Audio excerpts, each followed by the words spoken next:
وہ جو رب ہے آسمانوں اور زمین کا اور جو کچھ ان کے درمیان ہے اس کا بھی رب وہی ہے۔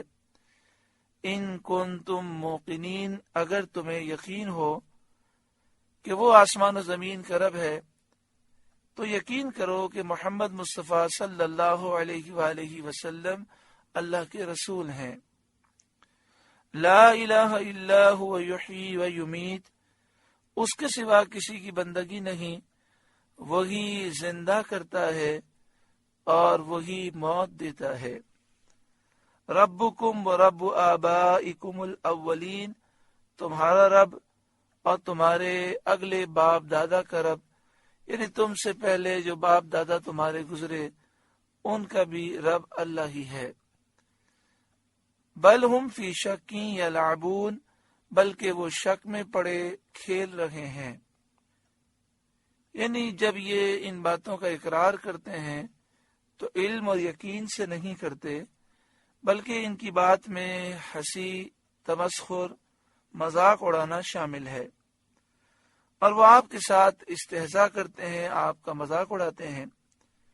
تو رسول کریم صلی اللہ علیہ وآلہ وسلم نے ان پر دعا کی کہ یا رب، انہیں ایسی 7 سالہ قحط کی مصیبت میں مبتلا کر جیسے 7 سال کا قحط حضرت یوسف علیہ السلام کے زمانے میں بھیجا تھا۔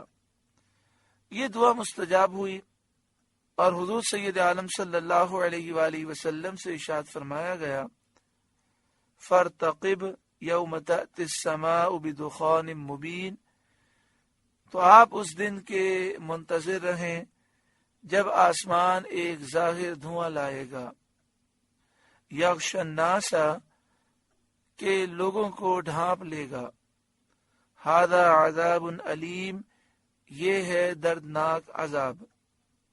چنانچہ مکے کے کافروں پر قحط سالی آئی، یہاں تک اس کی شدت ہوئی کہ وہ لوگ مردار کھا گئے اور بھوک سے اس حال کو پہنچ گئے کہ جب اوپر کو نظر اٹھاتے، آسمان کی طرف دیکھتے تو ان کو دھواں ہی دھواں معلوم ہوتا۔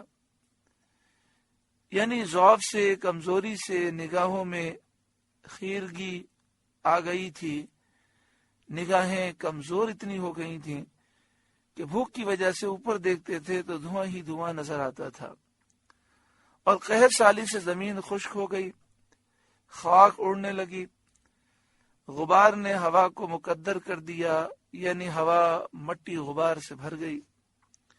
اس آیت کی تفسیر میں ایک قول یہ بھی ہے کہ دھوئیں سے مراد وہ دھواں ہے جو قیامت کی نشانیوں میں سے ایک نشانی ہے اور قرب قیامت میں ظاہر ہوگا۔ مشرق اور مغرب اس دھوئیں سے بھر جائیں گے، 40 رات دن یہ دھواں رہے گا۔ مومن کی حالت تو اس سے ایسی ہو جائے گی جیسے زکام ہو جائے، کسی کو نزلہ زکام ہو جائے تو کیسی کیفیت ہوتی ہے، ان 40 دنوں میں مومن کی کیفیت ایسی ہوگی۔ اور کافر مدہوش ہوں گے، کافروں کے نتنوں یعنی ناک کے سوراخوں سے، کانوں اور بدن کے سوراخوں سے دھواں نکلے گا۔ ربنا اکشف عنا العذاب انا مؤمنون، اس دن کہیں گے اے ہمارے رب، ہم پر سے عذاب کھول دے، ہم ایمان لاتے ہیں۔ یعنی اے ہمارے رب، ہم سے عذاب دور کر دے، ہم ایمان لاتے ہیں اور تیرے نبی صلی اللہ علیہ وسلم کی تصدیق کرتے ہیں۔ انا لہم الذکر، کہاں سے ہو انہیں نصیحت ماننا، یعنی اس حالت میں وہ کیسے نصیحت مانیں گے۔ وقد جاءہم رسول مبین، حالانکہ ان کے پاس صاف بیان فرمانے والے رسول تشریف لا چکے اور ظاہر معجزات اور روشن نشانیاں پیش فرما چکے۔ ثم تولوا عنہ، پھر اس سے روگرداں ہوئے، کافروں نے اس سے منہ پھیر لیا۔ وقالو، اور وہ بولے، معلم مجنون، سکھایا ہوا دیوانہ ہے، سکھایا ہوا مجنون ہے۔ کافر کہنے لگے کہ یہ سکھایا ہوا مجنون ہے جس کو وحی کی غشی طاری ہونے کے وقت جنات یہ کلمات تلقین کر جاتے ہیں، معاذ اللہ ثم معاذ اللہ، انا کاشف العذاب قلیلا انکم عائدون، ہم کچھ دنوں کو عذاب کھولے دیتے ہیں تم پھر وہی کرو گے.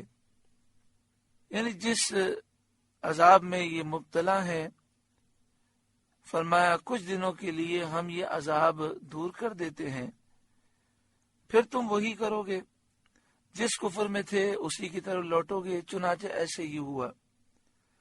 اب فرمایا جاتا ہے کہ اس دن کو یاد کرو، یوم نبطش البطشۃ الکبریٰ، جس دن ہم سب سے بڑی پکڑ پکڑیں گے.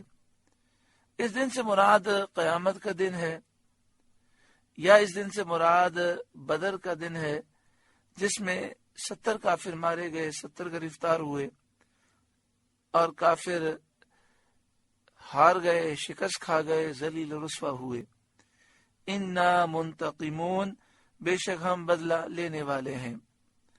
وَلَقَدْ فَتَنَّا قَبْلَهُمْ قَوْمَ فِرْعَوْنَ، اور بے شک ہم نے ان سے پہلے فرعون کی قوم کو جانچا، ان کا امتحان لیا.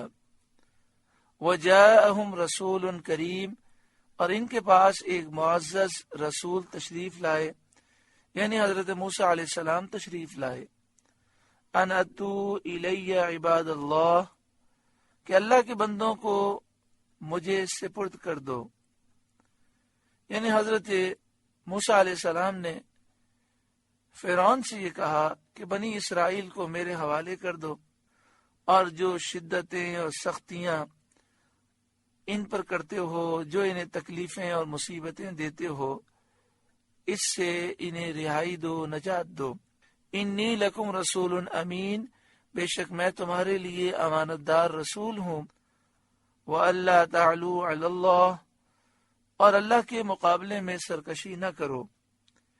انی آتیکم بسلطان مبین، میں تمہارے پاس ایک روشن سند لاتا ہوں اپنے صدق نبوت اور رسالت کی، میرے سچے نبی اور رسول ہونے کی میں تمہارے پاس سند لاتا ہوں، معجزات پیش کرتا ہوں. جب حضرت موسیٰ علیہ السلام نے یہ فرمایا تو فرعونیوں نے آپ کو قتل کی دھمکی دی اور کہا کہ ہم تمہیں سنسار کریں گے، پتھر مار کے ہلاک کر دیں گے. تو آپ نے فرمایا وَإِنِّي عُذْتُ بِرَبِّي وَرَبِّكُمْ أَن تَرْجُمُونَ، اور میں پناہ لیتا ہوں اپنے رب اور تمہارے رب کی اس سے کہ تم مجھے سنسار کرو. میرا توکل اور اعتماد اللہ پر ہے، مجھے تمہاری دھمکی کی کچھ پرواہ نہیں، اللہ تعالیٰ میرا بچانے والا ہے.